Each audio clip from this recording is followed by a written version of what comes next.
Bonjour à tous, aujourd'hui je vais vous faire un petit plan de tour, comme on les appelle, de ma terrasse. C'est-à-dire que je vais vous montrer un peu toutes les plantes que j'ai et dans quel état elles sont, etc. Et pour un peu vous faire un petit update par rapport à ma dernière vidéo que j'avais faite, je pense, en mars-avril, où je vous montrais un peu ce qu'on peut faire au potager au printemps. Et du coup, comme ça, vous verrez un peu dans quel état sont toutes mes plantes depuis la dernière fois. Alors on va commencer par mon fameux manguier que vous aviez sûrement vu dans ma première vidéo. Donc il est définitivement mort en fait, je l'ai coupé de manière un peu trop abrupte et il n'a pas du tout supporté ça. Il faut que je vide le pot et voilà. Ici vous avez une plante qui s'appelle une plante araignée, je sais pas trop son nom scientifique on va dire. Mais c'est super mignon parce qu'elle a des belles feuilles toutes douces, toutes fluffy. Et elle est sur le point de faire de magnifiques fleurs violettes qui s'ouvrent de manière assez grande en fait, c'est super joli.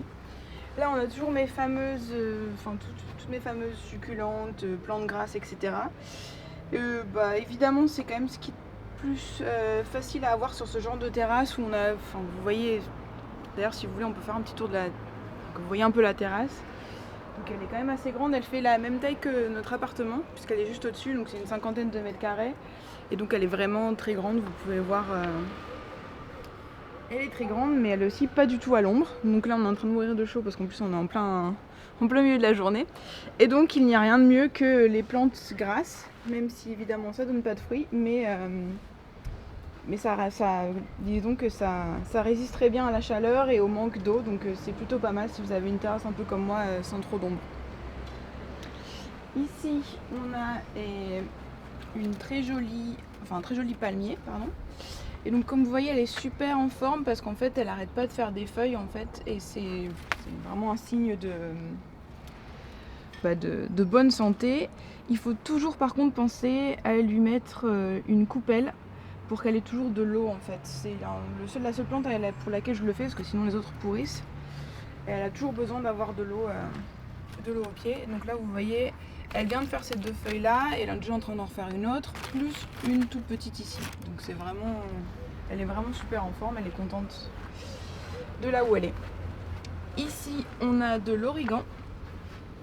Alors l'origan c'est une plante aromatique et c'est une plante méditerranéenne, mais malgré ça je le laisse quand même à l'ombre parce qu'en fait j'ai remarqué que dès que je le laisse au soleil en fait il sèche un peu. D'ailleurs vous voyez un petit bout qui est séché, il supporte pas, sur ma terrasse il supporte pas la chaleur. Ici on a une jolie campanule, c'est une plante vivace qui en fait meurt entre guillemets tous les hivers et elle repart comme vous pouvez le voir au printemps et elle nous fait de belles fleurs en été. Bon, ici on a quelques plantes grasses encore mais qui sont pas forcément en super forme. Ici on a mon ananas qui était pas en super forme, que je pensais d'ailleurs mort quand j'avais fait la première vidéo. En fait il a repris, alors bon je pense qu'il fera jamais d'ananas ici mais il est pas mal. Il refait des feuilles etc, donc il était pas du tout mort. Ici on a ce que je pense être des chéneaux au kénopodes, je sais pas trop comment on dit. Elles sont plutôt considérées comme des mauvaises herbes, mais bon, je les laisse et en fait apparemment elles peuvent être quand même consommées. Je le ferai pas, mais je les laisse parce qu'elles font des petites fleurs et donc ça peut attirer quand même les pollinisateurs. Ici on a encore une plante grasse.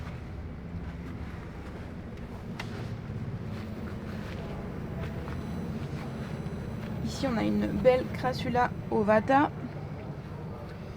Elle est vraiment très belle, on l'a récupérée de chez mes beaux-parents, elle est vraiment assez grande et vous voyez qu'elle a plein de nouvelles feuilles. Donc elle est plutôt en forme et elle aime bien être au soleil. Ici c'est un arbre qu'on appelle rince-bouteille. C'est pareil, je ne me souviens plus du nom scientifique. Et ça fait de magnifiques plumeaux rouges, mais qu'il a déjà fait ça au printemps, donc on ne voit plus. Mais il est plutôt en forme. Il a de jolies feuilles. Ici, on a une belle mélisse citronnelle. Alors j'en avais coupé une en juin, comme en fait ça vient de la box à planter, c'est ce qui est recommandé. Elle avait commencé à refaire des feuilles et je sais pas, elle a pris un coup de chaud, du coup là elle est un peu Elle a un peu du mal à repartir, mais bon, je vois qu'elle a une petite feuille ici, j'espère qu'elle va repartir comme ça. Et elle commence à faire des fleurs, et par contre celle-là je vais les laisser comme ça, ça va attirer les pollinisateurs. Et en fait, apparemment ça repousse les moustiques, parce que ça a vraiment un goût de... Enfin, une odeur de citronnelle en fait quand vous touchez les feuilles. Et vous pouvez aussi faire plein de petites boissons rafraîchissantes pour l'été avec, c'est vraiment pas mal. Ici, on a ma fameuse pivoine que j'ai depuis, je pense, 4 ou 5 ans et qui n'a jamais fait. Alors, elle est magnifique, hein, mais elle n'a jamais fait.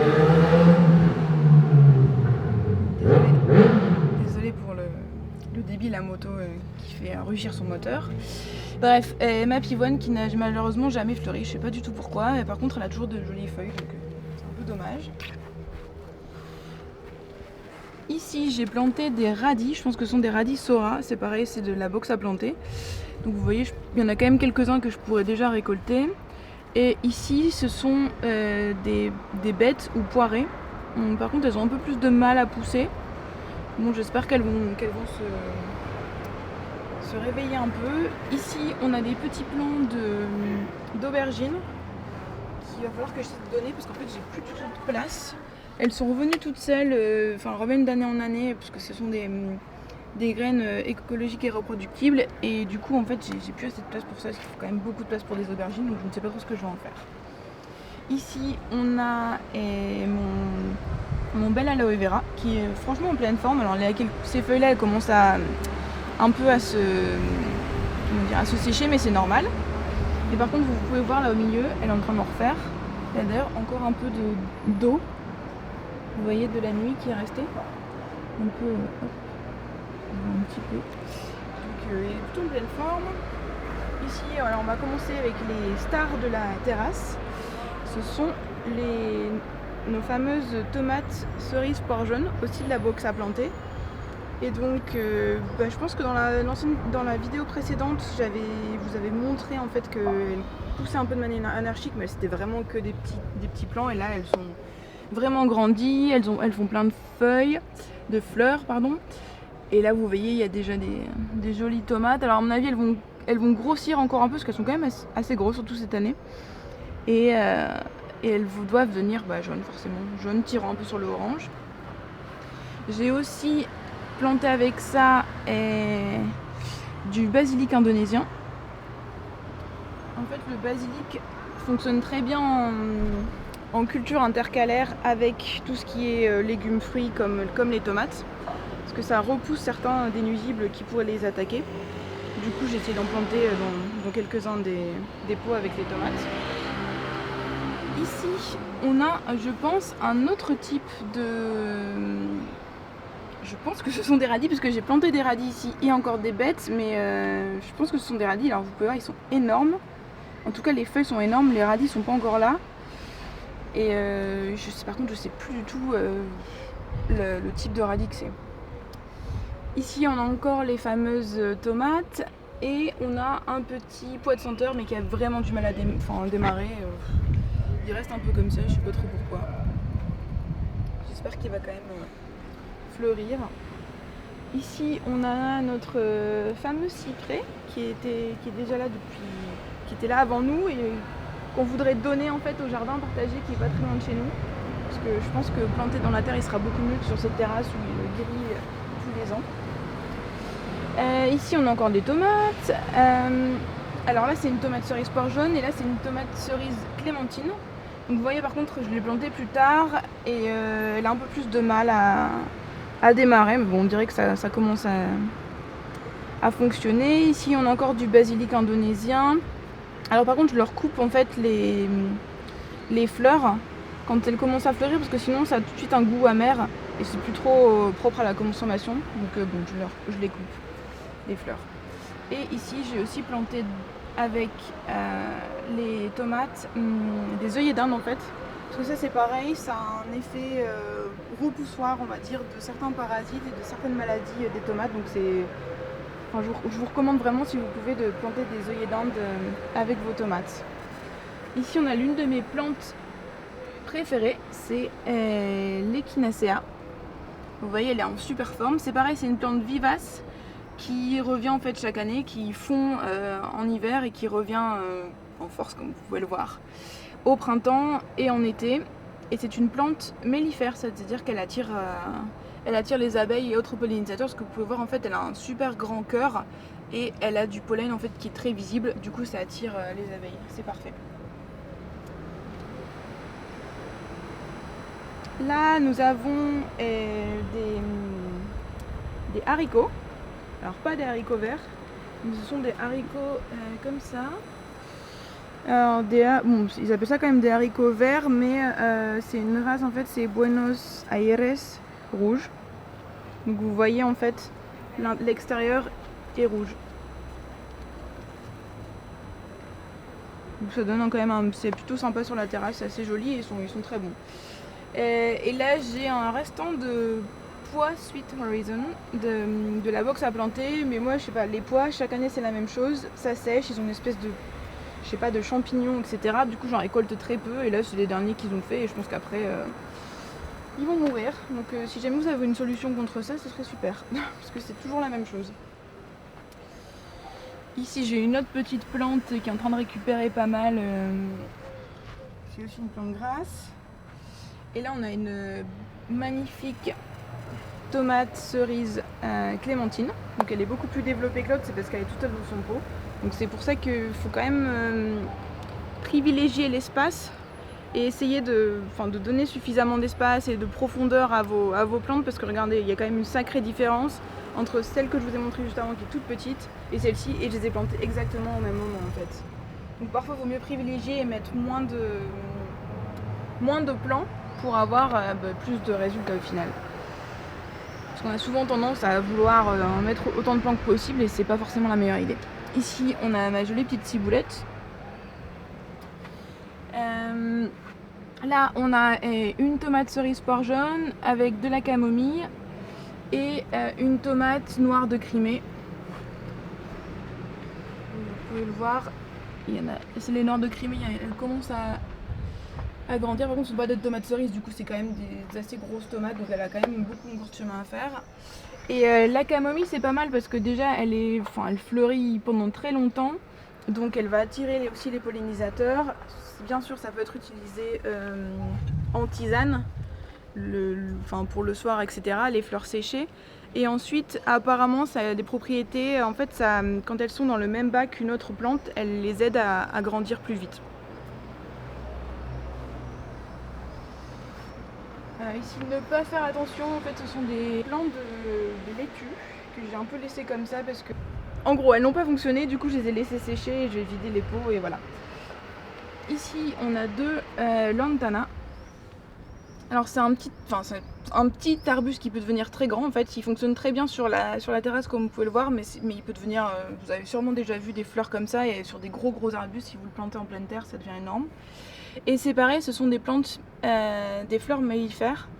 Du coup avec leur couleur, celle-ci elle est comme ça et celle-là elle est plutôt dans les tons rosés pâles. Elles attirent les abeilles et tout ce qui est petits pollinisateurs.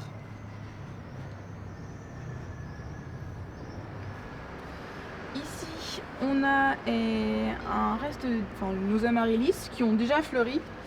Et voilà, la période de floraison est passée, c'est plutôt au printemps et maintenant bon ils sont toujours jolis mais ils ont plus leurs fleurs.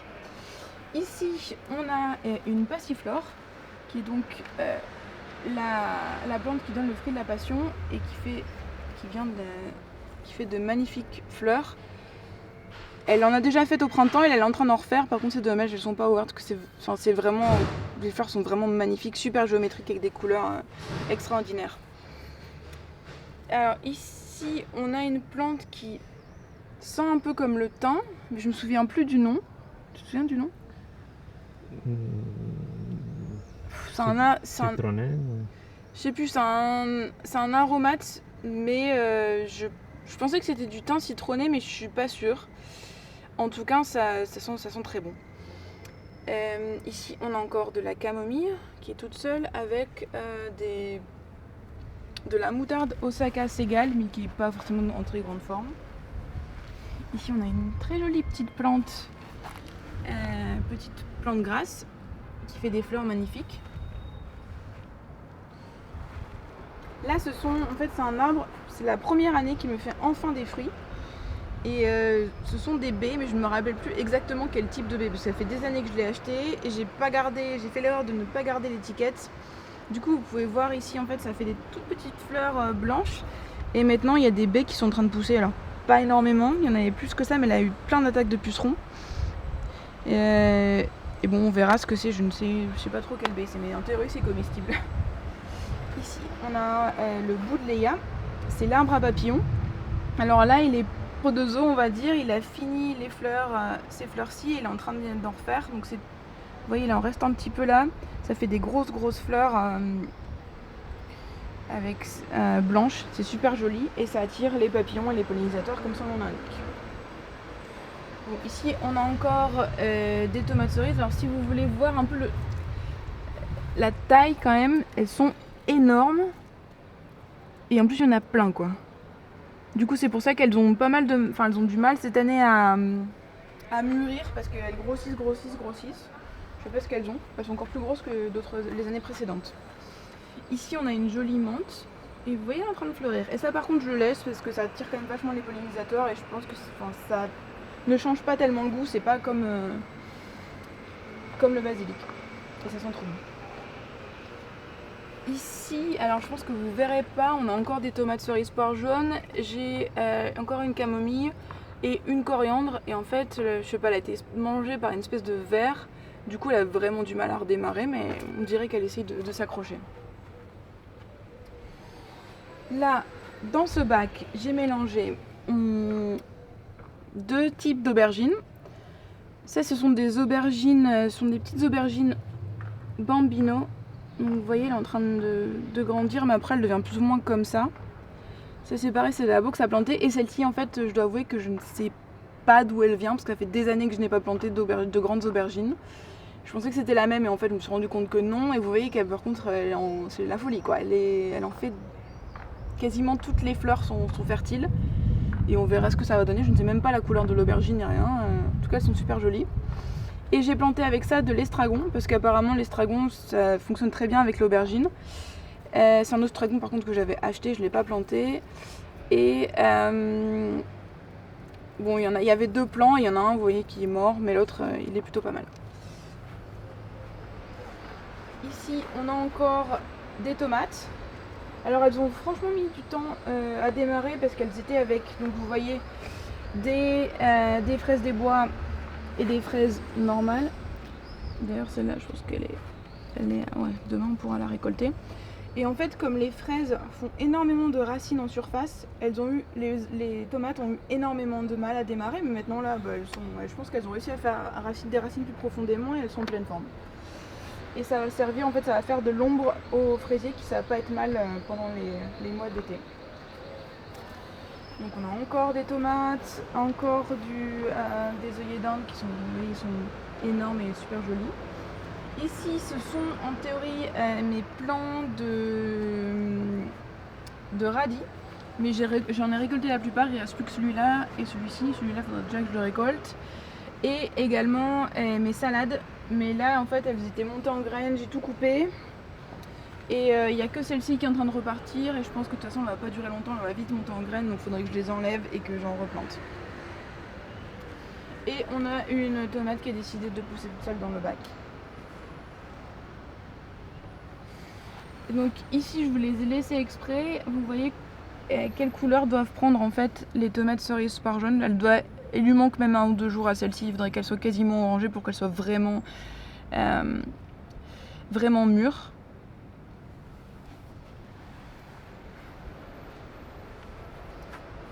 Comme celle-ci en fait. Là je pense qu'elle est parfaite. Donc vous voyez c'est un peu la jungle.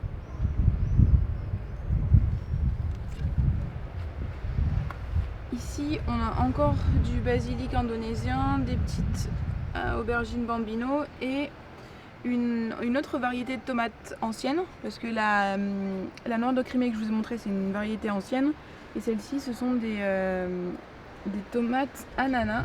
Hop, je vous montre ça. Du coup, c'est censé donner ça. On va voir ce que ça donne. C'est la première année que j'en plante. Et celle-là, je les ai acheté, j'ai acheté les plants directement. je ne les ai pas semés. Encore des tomates, la majeure partie de mes plants de fraisiers. Et ils ont l'air plutôt en forme. Ils ont fait une première... on a fait des premières cueillettes en mai, je pense, mai, début juin. Et là, ça repart, donc elles nous font une deuxième fournée, c'est plutôt pas mal.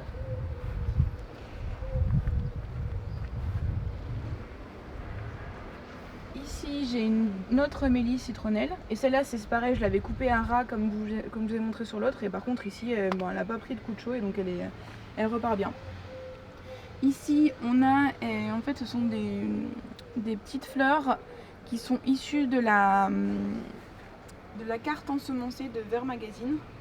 Et du coup, je sais pas, c'est un peu... ça sera la surprise, je ne sais pas quelles fleurs vont sortir de là. On a ici du thym. Et ici, on a deux plantes que j'ai achetées il n'y a pas longtemps qui sont censées attirer les abeilles. Je les ai achetées chez Jardiland. En fait, ils ont des plantes spécialement sélectionnées qui attirent les pollinisateurs.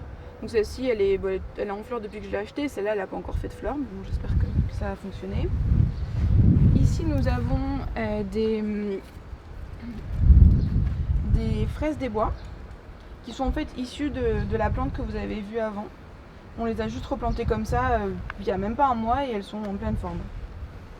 Ici, on a une lavande, je pense papillon. Enfin, là elles se sont séchées les fleurs, mais vous voyez, c'est comme une espèce de grosses fleurs avec des petites ailes, on va dire. Ici, on a une lavande officinale basique. Ici, c'est un thym citronné. Et alors, je mets ça en fait pour pas qu'elle... parce que la terrasse se chauffe, en tout cas le sol se chauffe vachement vite. Et du coup, je mets ça pour éviter, même si ça reste chaud, je mets ça pour éviter qu'elles souffrent trop au niveau des racines. En général, ça fonctionne bien, surtout sur les petits pots. Il n'y a pas vraiment beaucoup de terre. Ça, c'est un projet de palette jardinière. On ne s'est toujours pas mis, mais c'est un projet. Ici, on a un lilas qui n'a encore jamais fleuri, mais c'est normal, c'est un lilas normal. Enfin, c'est pas un lilas lin, donc je pense que jusqu'à ce qu'on ne le mette pas en pleine terre, il ne fleurira pas. On a encore du thym. Et là, on a de la camomille en folie, mais qui s'est un peu écrasée à cause des pluies de la semaine dernière. Ici, on a un romarin, de la sauge.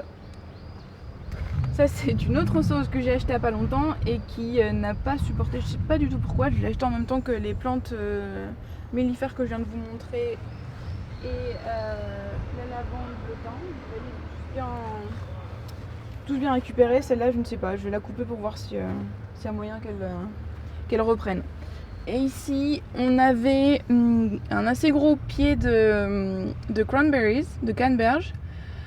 Il est mort, c'était cet hiver, et Marc a replanté un cranberry, et donc on pense que c'est ce que vous voyez là, on pense qu'il est en train de renaître, en tout cas on l'espère. Là, j'ai un énorme plant de tomates cerises poire jaune, et donc vous voyez en fait elle est toute seule, parce que celle que j'avais mis à côté est morte, et donc elle est énorme. Donc, enfin, vous voyez vraiment, on peut voir ici la différence en fait entre laisser beaucoup d'espace ou non. Donc celle-ci elle est toute seule, et celle-là elle est avec un autre plant de tomate et un œillet d'Inde, et en fait elle est beaucoup plus petite. Alors c'est bien évidemment de les mélanger, mais bon, parfois c'est vrai que du coup elles n'ont pas autant de nutriments, elles n'ont pas autant d'eau, de terre, etc. Du coup elles préfèrent parfois être toutes seules. Ici on a deux cactus. Un joli cactus qui en fait était à moitié, complètement mort même, on le pensait mort, on l'a juste replanté comme ça, il restait un micro bout, un peu à l'arrache dans ce pot, et vous voyez il est en pleine forme.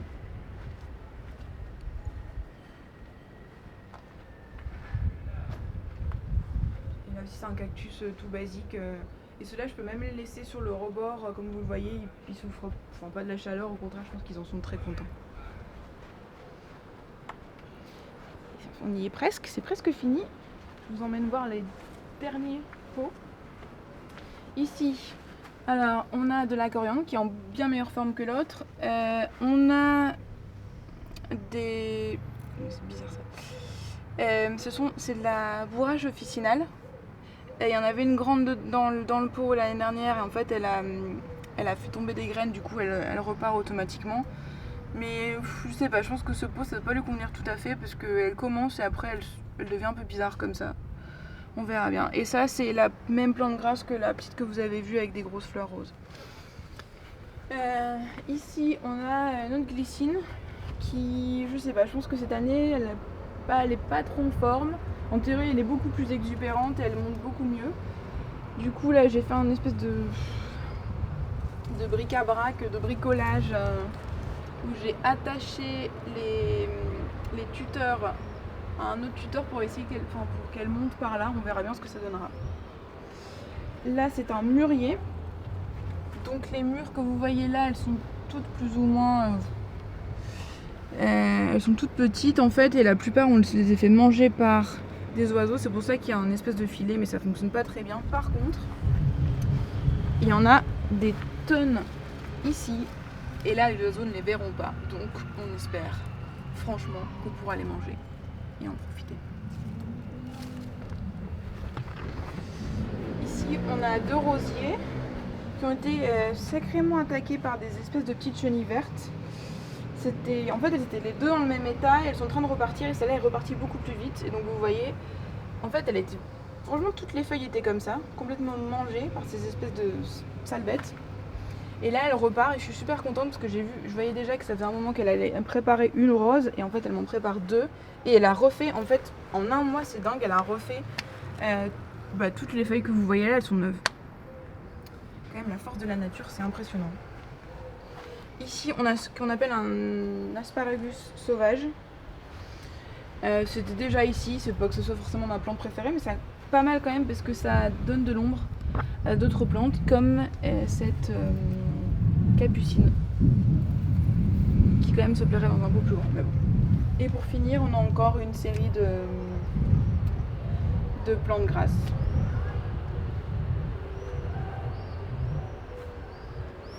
Voilà, j'espère que ce petit plan de tour vous aura plu. Alors c'est assez simple, mais si vous avez des questions plus spécifiques sur tel type de plante ou... non, je voulais vous montrer. Elle est partie. Tant pis, il y avait un petit insecte sur les fleurs de menthe. C'était pour vous montrer que effectivement ça attire les pollinisateurs. Bref, ce que je vous disais, c'est que si vous voulez, si vous avez des commentaires ou des questions plus spécifiques sur tel ou tel type de plante, n'hésitez pas à me les laisser en commentaire. Si vous avez aimé la vidéo, n'hésitez pas à liker et à vous abonner à la chaîne. Et merci beaucoup et à bientôt.